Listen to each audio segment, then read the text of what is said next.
Okay, पुढील term पण सोपा आहे. इथं टर्म्स किती आहेत बघा. I is equal to integration of ब्रॅकेटमध्ये 3 टर्म्स आहेत. 3x root x plus 4 root x plus 5. Integration जर का प्लस आणि मायनस मध्ये असं डिस्ट्रीब्यूट केला असेल तर प्रत्येक टर्म पाशी आपण इंटिग्रेशन देऊ शकतोय. तुम्हाला जमते का बघा, अदरवाईज तुम्ही कंबाईन मध्ये काढू शकता. मी सेपरेट करतो, ठीक आहे, सगळ्यांना समजायला पाहिजे.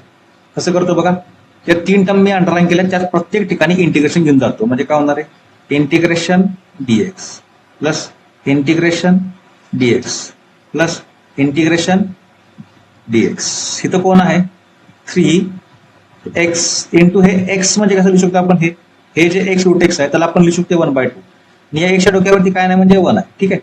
इथं मी कसं लिहू शकतो, आणि हवं तर तुम्ही काय करू शकता, ह्या स्टेपला काय करू शकता, हा 3 आहे ना, मल्टिप्लाय केली सगळ्या ऍटम मध्ये, बरोबर आहे. हा 3 बाहेर काढला आणि इंटिग्रेशन ठेवलं, फक्त 3 बाहेर काढला. तसं इथं पण काय करतो मी, 4 बाहेर काढतो. राहिलं काय, रूट एक्स म्हणजे काय, x⁻². इथं काय नाही म्हणजे इथं 5 काढला, काय नाही म्हणजे इथं 1 आहे, ठीक आहे. बघा आता इथं काय होतं बघा, I is equal to 3 into integration base same आहे, पॉवरचे ऍडिशन करताना 2 1 जार 2 क्रॉस मल्टिप्लिकेशन करा किंवा एलसीएम सिस्टम. 2 1 जार 2 2 + 1 3 3/2 dx plus 4 into integration x⁻1/2 dx plus 5 into integration 1 dx. आता करा इंटिग्रेशन, हे 3 इंटू कुठला फॉर्म्युला, x⁻n चं इंटिग्रेशन कसं असते, x⁻n+1 अपॉन n+1 आणि ह्या x चा डेरिव्हेटिव्ह इथं मल्टिप्लाय करायचा असतोय. इथं पण सगळ्या ठिकाणी x आहे, त्यामुळे तू इथला x चा 1 असणार आहे, तू सगळीकडे येणार आहे, ठीक आहे.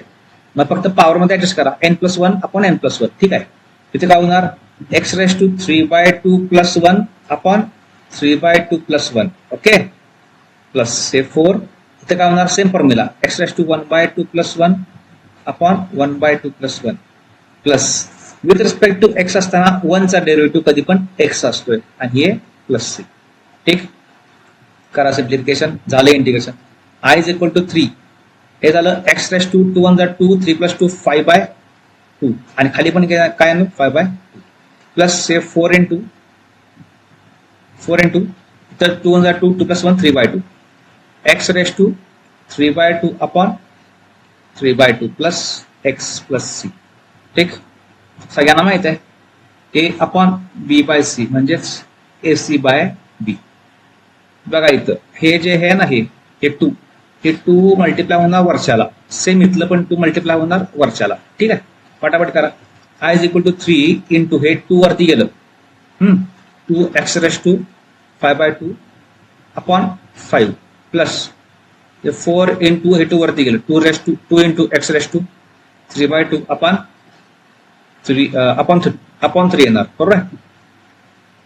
ओके, पुढं plus x plus c. Final step, I is equal to 3 2 जार 6/5 x⁻5/2 प्लस 4 2 जार 8/3 x⁻3/2 plus x plus c.